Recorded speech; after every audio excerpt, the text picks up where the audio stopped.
नमस्कार दोस्तों, आज मैं आपको चैत्र मास में नित्य नियम से सुनी जाने वाली 5 कहानी सुनाने जा रही हूँ।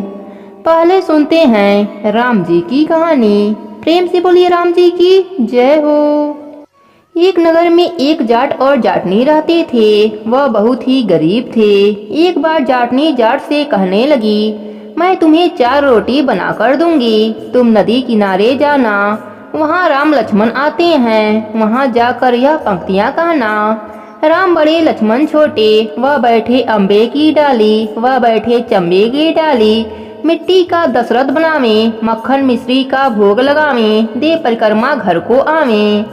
जाट रास्ते भर इस लाइन को रटता गया, पर वहाँ नदी किनारे जाकर वह भूल गया और वहाँ जाकर बोलता है, लक्ष्मण बड़े राम छोटे, वह बैठे अम्बे की डाली, वह बैठे चंबे की डाली, मिट्टी का दशरथ बनावे, मक्खन मिश्री का भोग लगा के दे परिक्रमा घर को आवे। जाट की बात सुनकर राम लक्ष्मण से कहते हैं कि लक्ष्मण, इसने तुम्हें बड़ा बताया है, तुम इसे कुछ दे दो। लक्ष्मण जी बोलते हैं, हे राम भैया, इसकी बुद्धि मलिन हो गई है, यह मूर्ख है, कहीं राम से भी बड़ा दुनिया में कोई है। राम जी बोले, नहीं लक्ष्मण, इसने तुम्हें बड़ा बताया है तो तुम इसे कुछ दे दो। राम जी के बात सुनकर लक्ष्मण जी ने एक बॉक्स में मोहर असरफी भरकर उसे दे दिया। जाट जब घर जा रहा था तो रास्ते में चोरों ने उसका सारा सोना लूट लिया। वह खाली हाथ घर गया। जब जाटनी ने पूछा, कुछ मिला? जाट बोला, मिला तो था, पर चोरों ने लूट लिया। जाटनी ने कहा, कोई बात नहीं, कल फिर जाना। अगले दिन फिर जाटनी ने 4 रोटी बनाकर जाट को दे दी और फिर सिखाया, पर जाट वह पंक्तियाँ फिर से भूल गया और लक्ष्मण को बड़ा बताया। फिर लक्ष्मण ने उसे हीरे मोती दिए। रास्ते में फिर से चोरों ने छीन लिया। जाट आज भी खाली हाथ घर आया। जाटनी जाट से बोली, तुम वहाँ जाकर क्या कहते हो? जाट ने अपनी पंक्तियाँ सुनाई। यह सुनकर जाटनी बोली, तुम तो बहुत ही भोले हो, कहीं राम से भी बड़ा कोई दुनिया में है। अब कल फिर जाना और ठीक ठीक से बोलना। अगले दिन जाट फिर गया। आज ठीक ठीक से पंक्तियाँ भी बोली। लक्ष्मण जी बोले, हे भैया, आज इसको अक्ल आ गई है, इसे आप कुछ दे दीजिए। राम जी मुस्कुराते हुए आए और बोले, भाई मेरे पास क्या है, यह जौहर की मिट्टी है, यही ले जा। राम जी ने थोड़ी सी मिट्टी जाट को दे दिया। जाट मिट्टी देखकर बड़बड़ करके जाने लगा कि रोज सोना चांदी मिलता था, आज मिट्टी का ढेला मिला है। मिट्टी लेकर वह घर की ओर चल दिया। बीच रास्ते में फिर से चोर मिले और उन्होंने मिट्टी देखी तो उन्होंने उसे नहीं लूटा और छोड़ दिया। अब जाट मिट्टी लेकर घर पहुंचा। जाटनी ने पूछा कि कुछ मिला? जाट बोला कि हाँ, तेरी उल्टी सीख के कारण आज मिट्टी का ढेला मिला है। जाटनी बोली, कोई बात नहीं, आज कुछ तो लेकर आए हो, बाकी दिन तो खाली हाथ ही आते थे। मिट्टी की ढेली कुछ तो काम आएगी, इससे मैं चूल्हा लीप सकती हूँ, घर का आंगन भी लीप सकती हूँ। मिट्टी की ढेली को तुलसी के पौधे के नीचे रखकर दोनों सो गए। सवेरे जब उठे तो देखा वहाँ पर हीरे मोती जगमगा रहे हैं। अब जाट समझ गया कि राम जी से बड़ा कोई नहीं। राम जी ने मिट्टी को हाथ लगाया तो वह सोना बन गया। हे प्रभु राम, अपने सभी भक्तों पर अपनी कृपा बना के रखना। कहानी अधूरी हो तो पूरी करना, पूरी हो तो मान रखना। प्रेम से बोलिए रामचंद्र जी की जय हो। अब सुनते हैं दुर्गा माता की कथा। प्रेम से बोलिए दुर्गा माता की जय हो। प्राचीन समय में सूरत नाम के राजा थे। राजा प्रजा की रक्षा में उदासीन रहते थे। परिणाम स्वरूप पड़ोसी राजा ने उन पर चढ़ाई कर दी। सूरत की सेना भी शत्रु से मिल गई थी। परिणाम स्वरूप राजा सूरत की हार हुई और वह जान बचाकर जंगल की तरफ भाग गए। उसी वन में समाधि नामक एक वणिक अपनी स्त्री एवं संतान के दुर्व्यवहार के कारण निवास करता था। उसी वन में वणिक समाधि और राजा सूरत की भेंट हुई। दोनों में परस्पर परिचय हुआ। वे दोनों घूमते हुए महर्षि मेघा के आश्रम में पहुँचे। महर्षि मेघा ने उन दोनों के आने का कारण जानना चाहा तो वे दोनों बोले कि हम अपने ही सगे संबंधियों द्वारा अपमानित हुए हैं, फिर भी हमारे हृदय में उनका मोह बना हुआ है। इसका क्या कारण है? महर्षि मेघा ने उन्हें समझाया कि मन शक्ति के अधीन होता है और आदि शक्ति के विद्या और अविद्या दो रूप हैं। विद्या ज्ञान स्वरूप है और अविद्या अज्ञान स्वरूप है। जो व्यक्ति अविद्या के आदिकरण रूप में उपासना करते हैं उन्हें वे विद्या स्वरूपा प्राप्त होकर मोक्ष प्रदान करती हैं। इतना सुन राजा सूरत ने प्रश्न किया, हे महर्षि, देवी कौन है? उनका जन्म कैसे हुआ? महर्षि बोले, आप जिस देवी के विषय में पूछ रहे हैं वह नित्य स्वरूपा और विश्वव्यापिनी है। उसके बारे में ध्यान पूर्वक सुनो। कल्पांत के समय विष्णु भगवान क्षीर सागर में अनन्य शैया पर शयन कर रहे थे। तब उनके दोनों कानों से मधु और कैटभ नाम दो दैत्य उत्पन्न हुए। वे दोनों विष्णु की नाभि कमल से उत्पन्न ब्रह्मा जी को मारने दौड़े। ब्रह्मा जी ने उन दोनों राक्षसों को देखकर विष्णु जी की शरण में जाने की सोची, परंतु विष्णु भगवान उस समय सो रहे थे। तब उन्होंने विष्णु भगवान को जगाने हेतु उनके नयनों में निवास करने वाली योग निद्रा की स्तुति की। परिणाम स्वरूप तमोगुण अधिष्ठाती देवी विष्णु भगवान के नेत्र, नासिका, मुख तथा हृदय से निकलकर ब्रह्मा के सामने उपस्थित हो गईं। योग निद्रा से निकलते ही विष्णु भगवान उठकर बैठ गए। भगवान विष्णु और उन राक्षसों में 5000 वर्षों तक युद्ध चलता रहा। अंत में मधु और कैटभ दोनों राक्षस मारे गए। ऋषि बोले, अब ब्रह्मा जी की स्तुति से उत्पन्न महामाया देवी की वीरता तथा प्रभाव का वर्णन करता हूँ, उसे ध्यान पूर्वक सुनो। एक समय देवताओं के स्वामी इंद्र तथा दैत्यों के स्वामी महिषासुर में सैकड़ों वर्षों तक घनघोर संग्राम हुआ। इस युद्ध में देवराज इंद्र की पराजय हुई और महिषासुर इंद्रलोक का स्वामी बन बैठा। अब देवतागण ब्रह्मा के नेतृत्व में भगवान विष्णु और भगवान शंकर की शरण में गए। देवताओं की बातें सुनकर भगवान विष्णु तथा भगवान शंकर क्रोधित हो गए। भगवान विष्णु के मुख तथा ब्रह्मा जी तथा इंद्र आदि के शरीर से एक तेज पुंज निकला, जिससे समस्त दिशाएं जलने लगी और अंत में यही तेज पुंज एक देवी के रूप में परिवर्तित हो गया।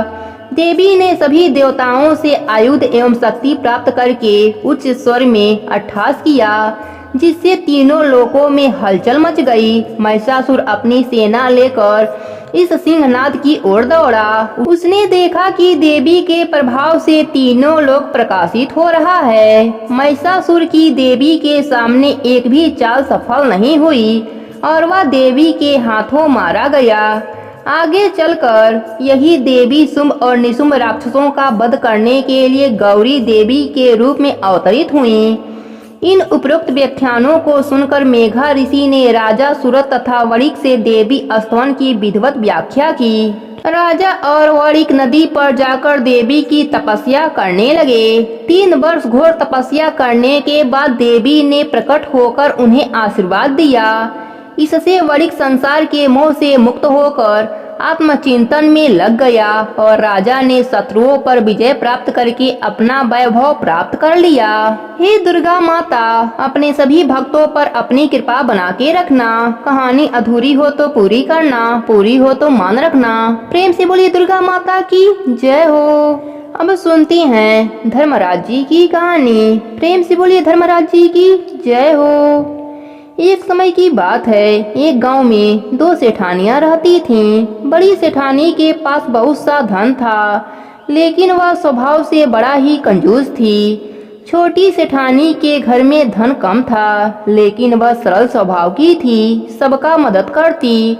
साथ ही धार्मिक कार्य और लोगों की मदद करने में अपना समय व्यतीत करती। हर रोज सुबह स्नान करने के बाद तुलसी पीपल सींचती, भगवान के मंदिर में जाकर पूजा करती और वहीं बैठकर धर्मराज जी के कहानी का नित्य नियम निभाती।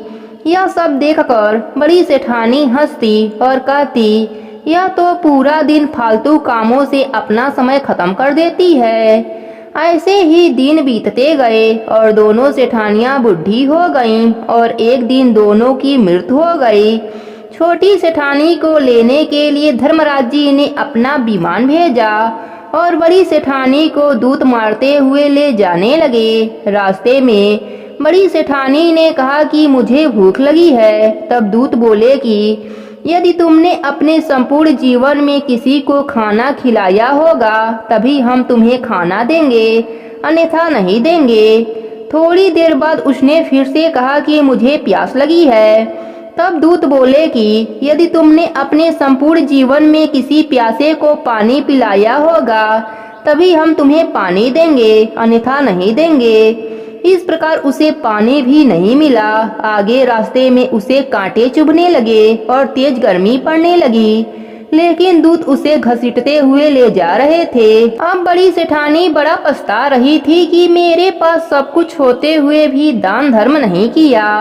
बड़ी कठिनाइयों के बाद वह धर्मनगरी पहुंची। वहां जाकर उसने देखा कि छोटी सेठानी सोने के सिंहासन पर बैठी है और उसके पास तरह तरह के व्यंजन फल रखे हैं और दास दासियां चंवर डोला रहे हैं। छोटी सेठानी का ठाट देखकर बड़ी सेठानी बड़ा पछता रही थी। बड़ी सेठानी बोली, प्रभु मुझे सवा पहर का समय दे दीजिए, मैं वापस आकर अपना दंड भोग लूंगी।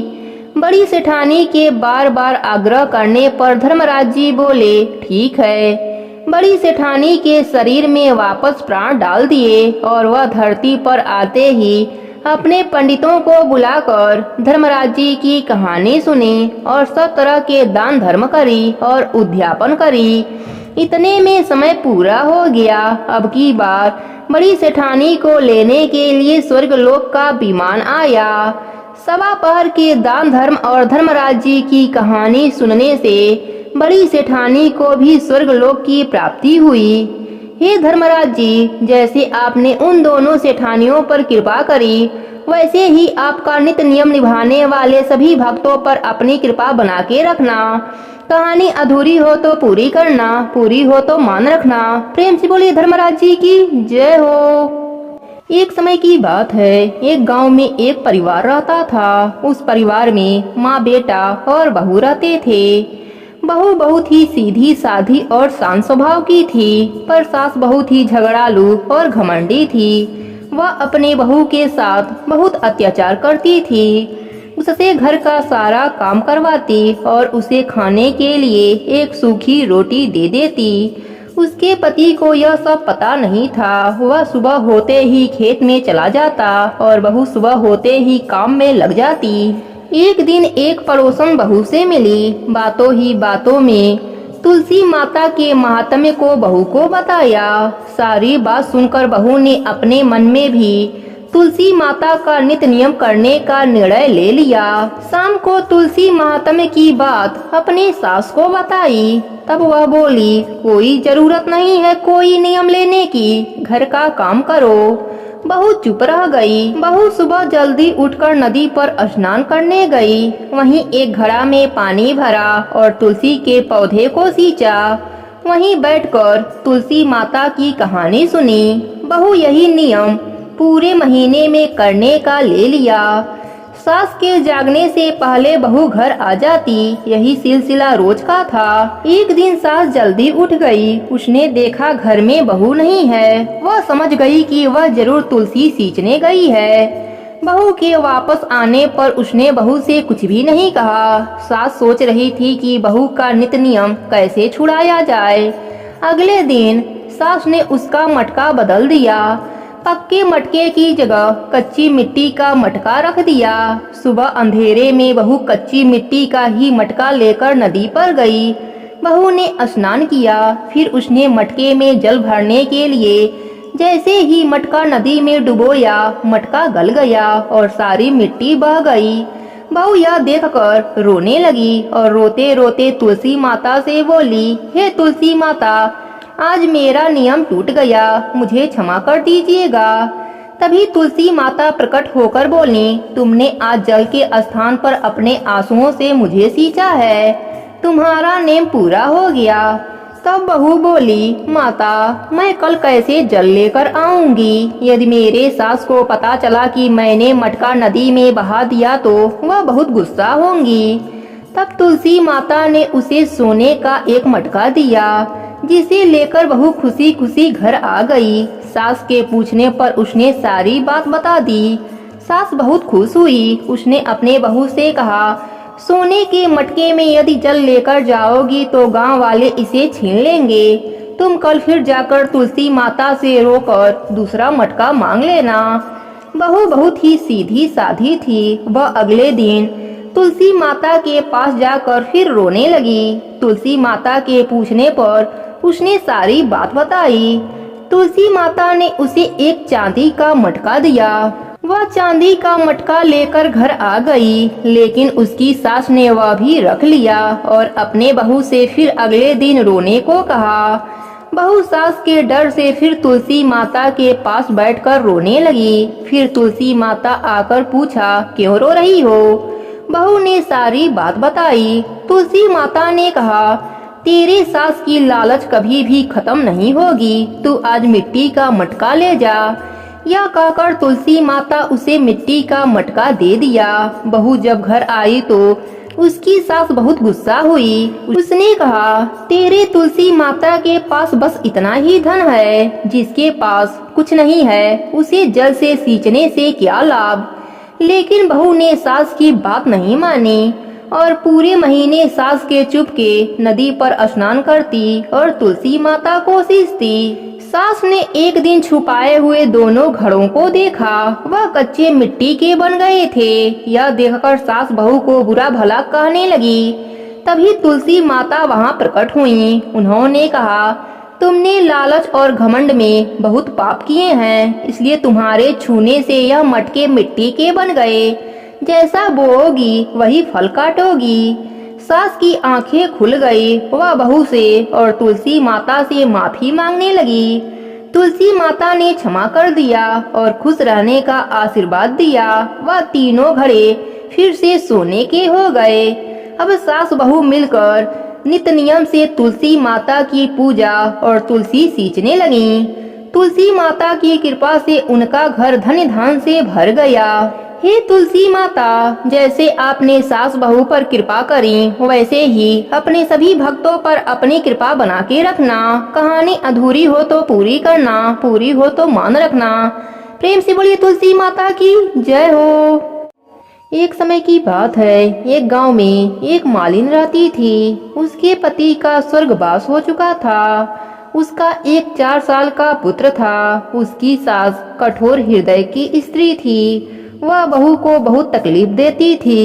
एक दिन सास बहू और पोते को घर से निकाल दिया। वह दोनों रोते हुए चलते चलते एक जंगल में पहुंच गए।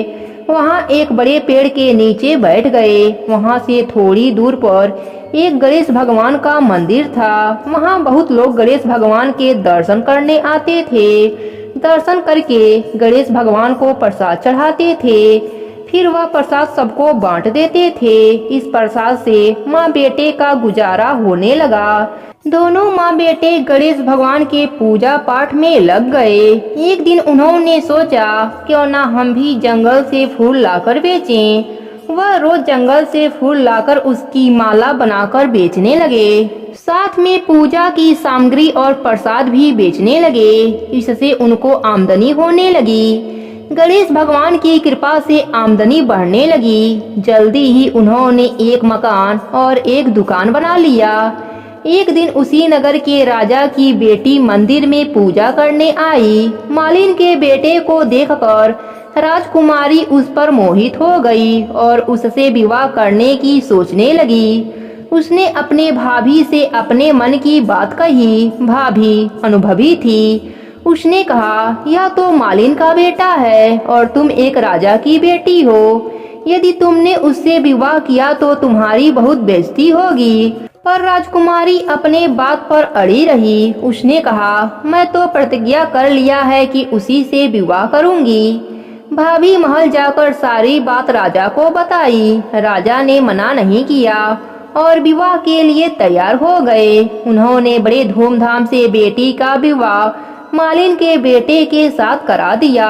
मालिन ने सबसे पहले बेटे बहू को गणेश भगवान के मंदिर में ले जाकर पूजा पाठ करवाया और गणेश भगवान का आशीर्वाद दिलवाया। इसके बाद पूरे नगर में यह बात फैल गई कि गणेश भगवान की पूजा करने से, गणेश भगवान का नित्य नियम निभाने से सब दुख दूर हो जाते हैं। यह बात सुनते ही नगर के सभी लोग मंदिर में गणेश भगवान के दर्शन करने आने लगे। गणेश भगवान की कृपा से मालिन और उसके बेटे की बिक्री और बढ़ गई। उधर उसके सास के बुरे दिन आ गए। अन्नदाता उससे रूठ गए और वह भूखी मरने लगी। एक दिन वह रोती हुई उसी गणेश भगवान के मंदिर में आ पहुंची। वहाँ वह मालिन के बेटे से बोली, मैं भूखी हूँ, मुझे रोटी कपड़ा दे देना, इसके बदले मैं तुम्हारा सारा काम कर दूंगी। लड़के को दया आ गई और वह उसे काम पर रख लिया। उसने अपने दादी को नहीं पहचाना। जब मालिन घर आई तो उसने सास को पहचान लिया। सास से बोली, सासू जी आप यहाँ कैसे? सास ने पोते के तरफ इशारा करके बोली, मेरा इस सेठ के यहाँ नौकरी लग गई है। बहू बोली, यह आपका पोता है और यह घर भी आपका ही है, यह दुकान भी आपका ही है। आपने हमें घर से निकाला, तब गणेश भगवान ने हमारी रक्षा की। बहू की बात सुनकर सास बोली, मेरी करनी मैंने भोग लिया है। बहू बोली, सासू जी अब आप हमारे यहाँ रहो और पोते का सुख देखो। सास गणेश भगवान की महिमा देखकर गणेश भगवान का जयकारा लगाने लगी। साथ ही बहू पोते के साथ मिलकर गणेश भगवान का नित्य नियम करने लगी। गणेश भगवान की कृपा से उनके घर में अन्य धन का भंडार भर गया। हे गणेश भगवान, जैसे आपने मालिन को सुख दिया, वैसे ही आपकी कहानी कहने वाले, सुनने वाले और हुंकारा भरने वाले सब पर अपनी कृपा बनाए रखना, सभी को सुख देना। कहानी अधूरी हो तो पूरी करना, पूरी हो तो मान रखना। प्रेम से बोलिए गणेश भगवान की जय हो।